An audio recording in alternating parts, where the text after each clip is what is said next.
Champions লিগের 2 রাতে যেই ম্যাচগুলো ছিল 4-4 8টা ম্যাচ, তাহলে সেই 8টা ম্যাচের রেজাল্টগুলো কি হলো? এর আগের দিন সেখানে তো আসলে রিয়াল মাদ্রিদ জিতলো এক্সপেক্টেডলি, সেটা মনে হয় একটা বড় একটা ঘটনাই আসলে ছিল। রিয়াল মাদ্রিদ অ্যাটলেটিকো মাদ্রিদকে 2-1 গোলে হারালো, সেই ম্যাচের ওপরই তো আসলে ফোকাসটা পুরোপুরি ছিল। এই যে আমরা ব্র্যাকেটটা আসলে দেখে নিই আনন্দ, তাহলে যখন নেক্সট উইকের সেকেন্ড লেগটা আসবে তখন কে কোন জায়গায় কিভাবে এগিয়ে থাকবে? এগিয়ে থাকবে ডেফিনেটলি আর্সেনাল। আপনি বলতে পারেন যে 2 পাই দিয়ে রেখেছে চ্যাম্পিয়ন্স লিগের কোয়ার্টার ফাইনালে, তারা অপেক্ষা করবে রিয়াল মাদ্রিদ এবং আতলেতিকো মাদ্রিদের মধ্যে উইনারের জন্য। এখন রিয়াল মাদ্রিদ আতলেতিকো মাদ্রিদের প্রসঙ্গে পরে আসছি। পিএসজি লিভারপুলের ম্যাচটা আপনি আরেকবার মনোযোগ দিয়ে দেখতে চাইবেন। Club Brugge was brilliant. Aston villa যদিও 3 গোলে জিতেছে, অ্যাডভান্টেজটা তারই একটা অল ইংলিশ কোয়ার্টার ফাইনাল হলেও হতে পারে যদি পিএসজি না জিততে পারে।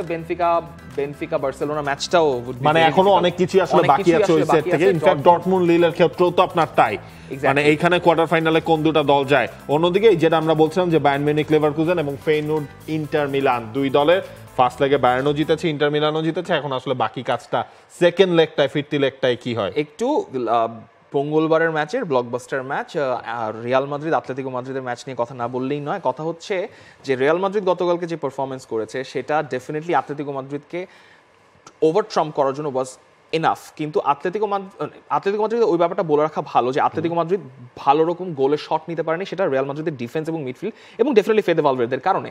কিন্তু যখন আপনি রিয়াদ এয়ার মেট্রোপলিটনতে খেলবেন, আপনার গোলের অ্যাডভান্টেজ মাত্র একটা। আপনি রিয়াল মাদ্রিদ, আমি ঠিক আছে মানছি, কিন্তু আপনি কি ওই অ্যাডভান্টেজটার পূর্ণ সাহায্য পাবেন? দেখেন এই জায়গায় এখন রিয়াল মাদ্রিদ একটু হয়তো আফসোস করতে পারে, শেষ দিকে যদি ভিনিসিয়াসের ওই গোলটা যদি আসলে হয়ে যেত, তাহলে আপনি হিসাব করেন 2 গোলে হচ্ছে যখন আপনি অ্যাওয়ে ম্যাচ হলেও খেলতে যাবেন এবং আপনি রিয়াল মাদ্রিদ, তখন সেটা হচ্ছে অনেকটা ইজি হতো। তবে এখন সেখানে একটু চাপ হলেও থাকবে রিয়াল মাদ্রিদের ওপর।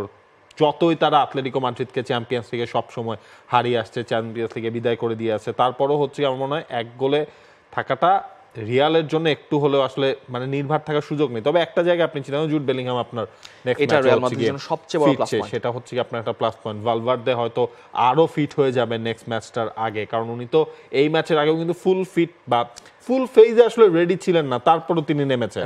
রিয়াল মাদ্রিদের জন্য সবচেয়ে বড় ঝামেলাটা হচ্ছে কি, লা লিগাতে তাদেরকে এমন একটা অপোনেন্ট ফেস করতে হবে, তারা basically is like the PSG of লা লিগা। সেটা হচ্ছে রায়ো ভায়েকানো। যেই ইন্টেন্সিটি, যেই মানে টেনাসিটি দিয়ে তারা খেলে, ইনিগো পেরেজের দলটা, এই দলটাকে ফেস করে আবার আতলেতিকো মাদ্রিদের সঙ্গে খেলতে যাওয়াটা ইজ ভেরি ভেরি টাফ। কারণ আতলেতিকো মাদ্রিদের সঙ্গে খেলতে হবে হেতাফেকে কিন্তু আসলে খুব একটা প্যারা দিবে না আপনাকে, বসে থাকবে, আপনাকে বলবে যে আমার কাছে আসো, গোল করো, কিন্তু সেটা গোল কতটুকু করতে পারবে আতলেতিকো সেটাও নিয়ে সন্দেহ আছে। কিন্তু কথা হচ্ছে এরকম একটা বিপরীতমুখী ম্যাচ খেলে এসে রিয়াল মাদ্রিদ যাবে হচ্ছে আতলেতিকোর মাঠে, সো ফ্রেশ লেগস থাকাটা খুব জরুরি। এখন ব্রাহিম দিয়াজকে তিনি শুরু করাবেন কিনা Ancelotti,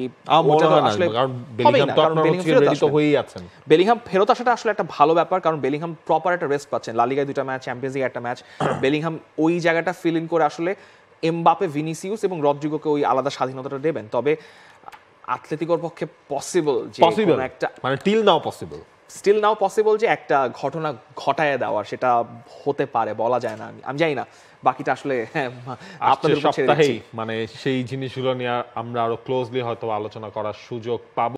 For more updates, subscribe to our YouTube channel and click on the bell icon. Follow us on Facebook and Instagram. Download T-Sports app to enjoy exciting games and highlights. Visit tsports.com.